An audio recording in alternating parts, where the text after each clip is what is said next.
நடிக்கிற நோக்கி பார்ப்பேன்.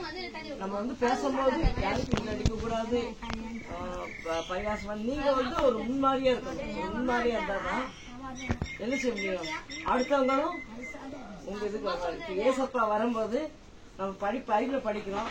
ஏசப்பாவுடைய என்ன சோகங்கள், என்ன குணங்கள், அவர் நடந்தபடியே நம்ம நடந்தாதான் அந்த பரலோக ராஜ்யத்துக்கு என்ன செய்ய முடியும், போக முடியும்.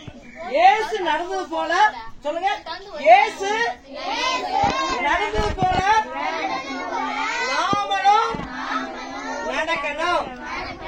இயேசு மன்னிக்கிறது போல நாமளும் மன்னிக்கணும்.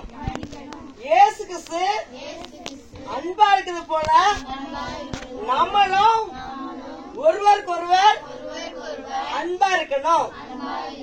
இயேசு தாழ்மையுள்ளவரா இருக்குது போல நாமளும் தாழ்மையா இருக்கணும். தாழ்மை உங்களுக்கு உயர்த்துகிறார், பெருமை உங்களுக்கு எழுத்து நிற்கிறார். தாழ்மையில் உங்களை